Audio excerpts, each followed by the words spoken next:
ओम नमः शिवाय। भगवान शिव के कई रूप हैं, लेकिन उनमें से एक सबसे उग्र और रहस्यमयी रूप है काल भैरव। उनकी उत्पत्ति की कथा बेहद रोचक और गहरी सीख देने वाली है। एक बार सृष्टि के रचयिता ब्रह्मा को अपनी शक्ति पर बहुत अहंकार हो गया था। उन्होंने कहना शुरू किया कि मैं ही सबसे बड़ा हूँ, मुझसे श्रेष्ठ कोई नहीं। यह सुनकर भगवान विष्णु भी वहाँ उपस्थित थे, लेकिन वे शांत रहे। तभी एक दिव्य ज्योति प्रकट हुई। वह स्वयं भगवान शिव थे। ब्रह्मा का अहंकार देखकर शिव जी को क्रोध आ गया। उनके क्रोध से एक भयंकर और तेजस्वी रूप प्रकट हुआ। यही थे काल भैरव। उनका स्वरूप बहुत डरावना था। काले रंग का शरीर, गले में खोपड़ियों की माला, हाथ में त्रिशूल, आँखों में अग्नि जैसा तेज। उस समय ब्रह्मा जी के 5 सिर थे। अहंकार में आकर वे शिव का अपमान करने लगे। तब काल भैरव ने क्रोधित होकर अपने नाखून से ब्रह्मा का 5वां सिर काट दिया।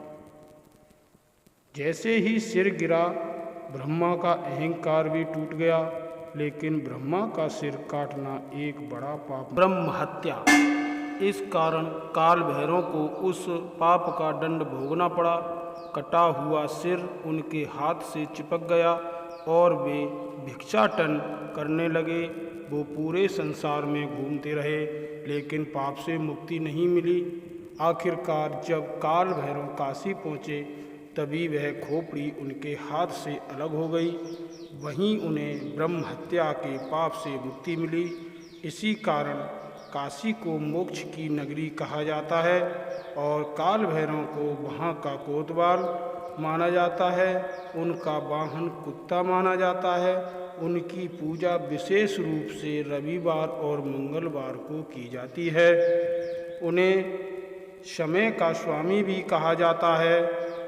यह कथा हमें सिखाती है, अहंकार का अंत निश्चित है। यह अंतिम दृश्य भगवान शिव और काल भैरव की असीम शक्ति और उनके आशीर्वाद को दर्शाता है।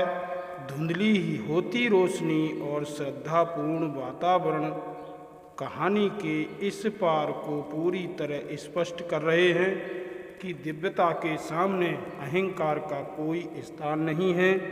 काल भैरव को भय का विनाशक भी कहा जाता है। उनकी पूजा से डर, बुरी शक्तियाँ और नकारात्मक ऊर्जा दूर होती है। ऐसे ही और पौराणिक कथाओं के लिए हमारे चैनल को लाइक और सब्सक्राइब जरूर करें। धन्यवाद। ओम नमः शिवाय।